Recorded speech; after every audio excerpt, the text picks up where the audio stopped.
اللہ تعالیٰ کے فضل کرم اور اس کی توفیق سے آج ہم نے 17واں سپارہ تراویح کے اندر پڑھا اور سنا۔ اس میں آغاز سورہ انبیاء سے ہے۔ سورہ انبیاء ایک ایسی سورت ہے جس میں جو خاص مضمون ہے وہ انبیاء کرام کی جو خاص دعائیں ہیں وہ اس میں مذکور ہیں۔ ان انبیاء کرام کے کچھ احوال بھی ذکر کیے گئے ہیں، اور پھر جو انبیاء کرام حالات سے گزرے ہیں تو ان حالات میں انہوں نے جو اللہ سے مناجات اور دعائیں کی ہیں اور اللہ نے قبول کی، وہ ساری دعائیں اس میں مذکور ہیں۔ اس سورت کا مغز یہی ہے، سورہ انبیاء کا مغز حضرات انبیاء کرام کی دعائیں۔ چنانچہ سب سے پہلے ایک مضمون میں ذکر کرنا چاہتا ہوں کہ سورہ انبیاء میں اللہ تعالیٰ نے بڑی اہمیت کے ساتھ ایک بات ارشاد فرمائی کہ اے نبی صلی اللہ علیہ وسلم، آپ ان سے کہیے، لوگوں سے پوچھئے کہ تمہاری پہرے داری اور حفاظت دن رات میں کون کرتا ہے اللہ کے سوا؟ قل من یکلؤکم باللیل والنہار من الرحمن، اللہ کے سوا کون ہے جو تمہاری حفاظت کرتا ہے؟ بل ہم عن ذکر ربہم معرضون، بلکہ یہ لوگ تو اپنے رب کی یاد سے بھی منحرف رہتے ہیں، بھول جاتے ہیں۔ بس یہاں رک کر کے ہمیں سوچنا ہے کہ ہم دن میں تو جاگ رہے ہیں، ہم اپنی حفاظت کر رہے ہیں مکھی سے بھی، مچھر سے بھی اور کیڑے مکوڑوں سے، جب تک ہم جاگ رہے ہیں۔ ہم سو گئے تو اب آپ مجھے بتائیے کہ دونوں کان کے سوراخ اوپن ہیں، ناک اوپن ہے، نہ کبھی کوئی مچھر گھستا ہے، حالانکہ مچھروں کا ماحول رات میں ہے، نہ کوئی کھٹمل گھستا ہے، کھٹمل رات میں کاٹتے ہیں، نہ کوئی اور کیڑا مکوڑا آ کے کان میں ناک میں گھستا ہے۔ اس ناک کے سوراخوں پر، کان کے سوراخوں پر سیکورٹی گارڈ کس نے رکھا؟ یہ قرآن سوال کرتا، کس نے رکھا سیکورٹی؟ ہمیں تو خود پتہ نہیں کیا ہو رہا ہے۔ بعض اوقات کچھ لوگ سوتے ہیں تو منہ بھی کھل جاتا ہے، کچھ لوگ سوتے ہیں ان کی آنکھیں بھی کھلی ہوتی ہیں، ہے کہ نہیں؟ اس پر سیکورٹی کس نے لگائی ہے؟ اللہ پاک پوچھتے ہیں ام لہم آلہۃ تمنعهم من دوننا، کیا ہمارے علاوہ بھی کوئی ان کے پاس معبود ہیں جو ان کی حفاظت کریں؟ سوال ہی نہیں پیدا ہوتا۔ یہ ہے اللہ، یہ ہے اللہ۔ اس سے ہم تھوڑی دیر کے لیے اندازہ کریں کہ اللہ تعالیٰ کو اپنے بندوں سے کتنی محبت ہے۔ ہر انسان کے ساتھ فرشتے اللہ نے لگا رکھے جو ان کی سیکورٹی دیتے، ان کی حفاظت کرتے۔ حادثہ جب ہونا ہوتا ہے اللہ تعالیٰ اپنے سیکورٹی ہٹا لیتے ہیں۔ جب حادثہ ہونا ہوتا ہے تو اللہ تعالیٰ اپنی سیکورٹی ہٹا لیتے ہیں۔ ہمیں یہ سبق مل گیا کہ ہمیں اللہ کا یہ جو انعام اور احسان ہے اس کو یاد کر کے اس کا شکر ادا کرنا چاہیے۔ جب ہم سو کے اٹھتے ہیں تو سرکار دو عالم صلی اللہ علیہ وسلم نے سو کر اٹھنے کی جو دعا سکھائی اس میں شکریہ ہی تو ادا کر رہے ہیں۔ الحمدللہ الذی احیانا بعدما اماتنا والیہ النشور، یہ اللہ کا شکر ادا کرتے ہیں کہ اللہ نے ہمیں دوبارہ زندگی بخشی۔ لیکن ساتھ ساتھ یہ بات ذہن میں رکھنا ہے کہ رات بھر ہماری حفاظت کس نے کی؟ اللہ نے حفاظت کی، اللہ نے حفاظت کی۔ اب آپ ہم سوچیں نا، ہماری چارپائی کے دائیں بائیں چھپکلی بھی چل رہی ہوتی ہے، چوہے بھی چل رہے ہوتے ہیں، اور کبھی کبھی خدا نخواستہ کوئی دیہاتی ماحول ہے تو سانپ بچھو بھی چل رہے ہوتے، چارپائی پہ چڑھنے کی ان کو اجازت نہیں ہے۔ مجھے بتائیے آپ نے منع کر رکھا ہے؟ اپنی چارپائی پر سانپ بچھو کو چڑھنے سے آپ نے سیکورٹی لگائی ہوئی؟ وہ نہیں چڑھتے۔ کیا چڑھ نہیں سکتے؟ چڑھ سکتے ہیں، چھپکلی چڑھ سکتی ہے، سانپ چڑھ سکتا ہے، بچھو چڑھ، لیکن اللہ نے روکا ہوا ہے۔ تو یہ اللہ کا نظام اپنے بندے کے لیے، اپنے بندے کے لیے۔ لگے ہاتھوں مجھے ایک بات یاد آ گئی، ذکر کر دیتا ہوں، صرف اس بات کو سمجھنے کے لیے کہ اللہ اپنے بندے کی حفاظت کیسے کرتے ہیں۔ حضرت ذوالنون مصری رحمۃ اللہ علیہ سے کسی نے پوچھا کہ حضرت اپنی زندگی کا کوئی تعجب خیز واقعہ تو سنائیے۔ کہنے لگے واقعات تو بہت ہیں لیکن ایک واقعہ سناتا ہوں۔ ایک دفعہ میں جنگل میں کہیں اللہ اللہ کر رہا تھا، اچانک مجھے پہاڑ کی طرف سے آواز آئی کہ جیسے جھاڑیوں کو چیرتی ہوئی کوئی چیز آ رہی ہے۔ اب جھاڑیوں کو جو ہلا کر کوئی جانور گزر رہا ہو تو آواز آتی نہیں۔ کہتے میں نے جو دیکھا تو بہت بڑا ایک بچھو وہ لڑکتا ہوا چلا آ رہا ہے اور میرے قریب سے گزرا، بڑی تیزی سے دریا کی طرف گزر گیا۔ میں سمجھ گئی یہ کسی مہم پر اللہ کی طرف سے مامور یہ جا رہا ہے کہ میں اس کے پیچھے پیچھے ہو گیا۔ دریا کے قریب پہنچا، وہ بچھو رک گیا جیسے کسی کا انتظار کر رہا ہو۔ اتنے میں دیکھا کہ دریا کے اندر سے ایک کچھوا بڑا سا نمودار ہوا اور آ کر کے کچھوا ایسے پانی کے اوپر کنارے آ کے کھڑا ہو گیا۔ اس بچھو نے چھلانگ ماری، اس کچھوے پہ سواری کی اور کچھوا اسے لے کے جا رہا ہے، دریا پار کر رہا ہے۔ ذوالنون مصری رحمۃ اللہ علیہ فرماتے ہیں کہ کشتی قریب تھی، میں نے کشتی لی اور اس میں بیٹھا اور میں اس کا پیچھا کر رہا ہوں کہ دیکھتا ہوں کہاں جا رہا ہے۔ دریا جیسے پار کیا، وہ کچھوا جا کے ساحل پہ لگا، بچھو نے چھلانگ ماری اور آگے چل پڑا۔ کہتے ہیں میں بھی آگے چل پڑا اس کے پیچھے پیچھے دور رہ کر کے۔ دور جنگل میں جا کے دیکھا تو ایک نوجوان بے ہوش پڑا ہوا ہے۔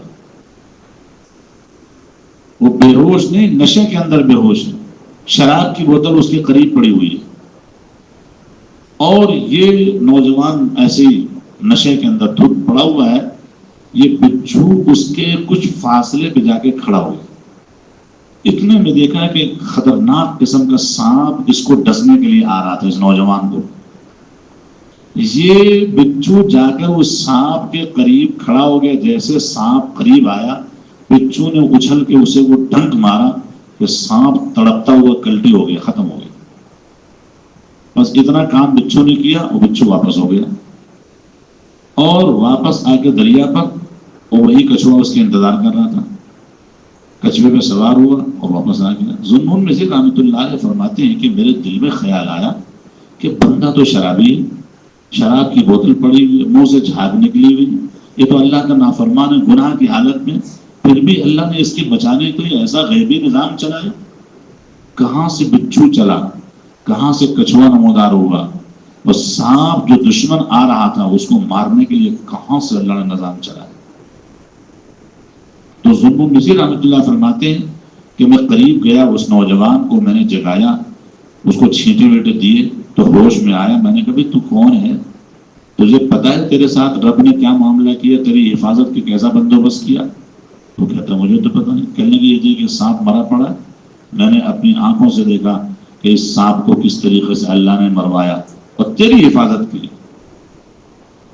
تو اللہ تعالیٰ تو اپنے شرابی اور گناہ کبیرہ میں مبتلا بندے کی بھی حفاظت کا ایسا غیبی نظام چلاتے ہیں۔ یہ قرآن کہتا ہے کون ہے تمہاری حفاظت کرنے والے دن میں اور رات میں اللہ کے ساتھ؟ کوئی ہے؟ کوئی نہیں سوائے اللہ۔ پھر اللہ کو بھولے گا۔ ایک تو پیغام ہمیں یہ ملا کہ ہم ضرور بھی ضرور اللہ کو یاد کیا کریں۔ سرکار دو عالم صلی اللہ علیہ وسلم کا فرمان ہے کہ جب بندہ صبح سو کے اٹھتا ہے تو اس کے جسم کے کتنے جوڑ ہیں جی؟ 360۔ ہر جوڑ پہ ایک صدقہ واجب ہو جاتا ہے۔ کیوں واجب ہوتا ہے؟ اللہ نے سیکورٹی دی ہے پوری رات۔ ہم اپنا سیکورٹی گارڈ رکھتے ہیں، کتنی تنخواہ دینی پڑتی ہے، اور یہاں ہر جوڑ کے لیے اللہ نے سیکورٹی دی ہے، لہذا ہر جوڑ کے اوپر ایک صدقہ واجب ہے۔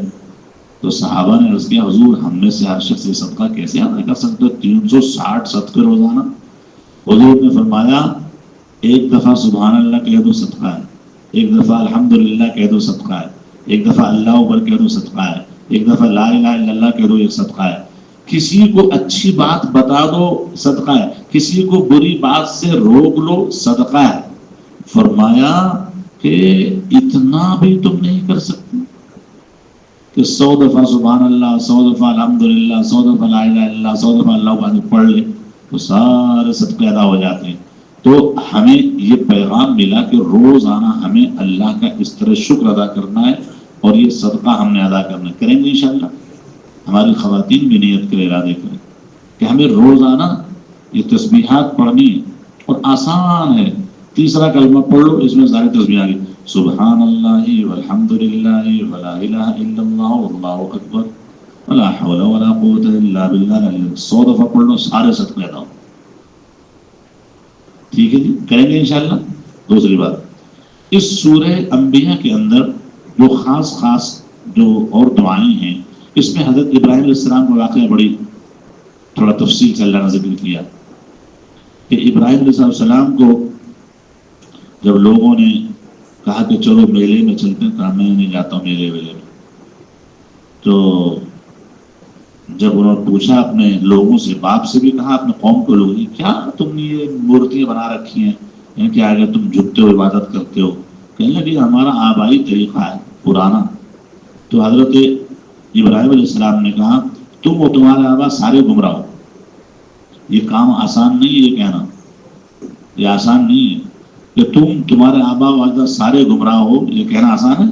سوال ہی نہیں پیدا. یہ وہی کہہ سکتا ہے جس کے پیچھے اللہ کی پاور ہو، اور اللہ کا نبی کہہ سکتا، عام آدمی کہہ نہیں سکتا.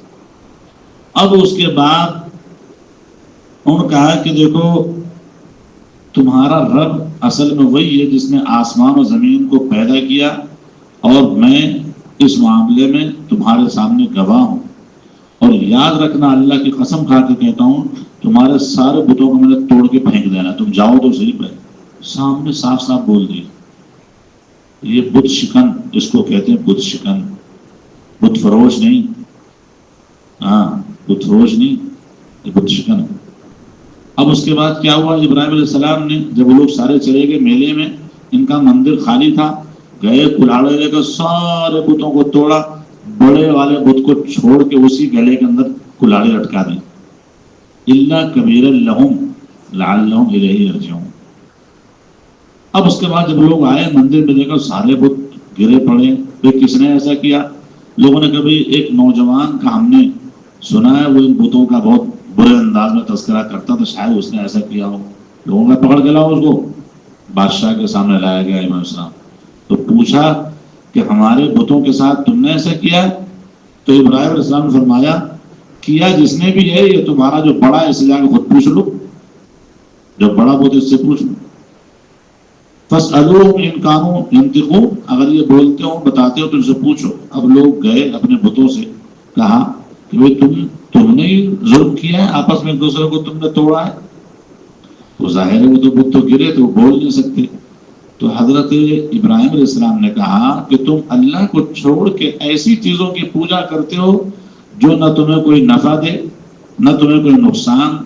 مجھے افسوس ہے اور تمہارے بتوں پہ افسوس ہے، تمہیں عقل نہیں. مٹی کو بتوں کو پوچھتے. تو اب ان لوگوں نے سمجھ لیا کہ سب اسی کا کام. لوگوں نے کہا کہ حرقوہ، اس کو آگ لگا دو، آگ میں جلا دو. وانصروا آلہتکم، اور اپنے خداؤں کی مدد کرو. اب آپ مجھے بتائیے، جب خدا ہی کی مدد کرنی پڑ جائے تو خدا کس کام کا؟ بھائی عقل ماری جاتی ہے انسان کی. عقل کیا؟ جب عقل ماری جائے تو اس قسم کی حرکتیں کرتا ہے. جیسے آج کل بہت سے لوگوں نے عقل ماری گئی، شیطان کی پوجا کر رہے ہیں، اور کچھ نہیں ملا ان کو دنیا میں. اور پوجا بھی شیطان کی کیسے کرتے ہیں؟ لباس اتار کے. بھائی تو جانور ہی بن جا بھائی، چلا جا جنگل کے اندر، یہاں آبادی میں رہنے کی کیا ضرورت ہے؟ تو شیطان کی پوجا تجھے ننگے کرنی ہے. تو عقل کہاں چلی جاتی ہے؟ اس طریقے سے ابراہیم علیہ السلام نے ان کو لاجواب کر دیا. پھر دونوں نے ترتیب بنائی اور بہت بڑی آگ لگائی، اور اس آگ کے اندر ابراہیم علیہ السلام کو منجنیق کے ذریعے پھینکا گیا. اور ابراہیم علیہ السلام نے آگ کے اندر کیا دعا پڑھی؟ حسبنا اللہ و نعم الوکیل. یہ دعا حسبنا اللہ و نعم الوکیل. تو اللہ تعالیٰ نے حکم فرمایا، اے آگ تو ٹھنڈی ٹھنڈی ہو جا اور ابراہیم کے لیے سلامتی بن جا۔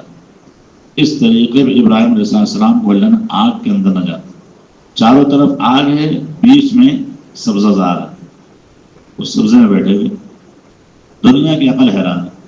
قرآن بیان کر رہا ہے، اس صداقت کو کوئی چیلنج بھی نہیں کر سکتا، ایسے صداقت اللہ اللہ۔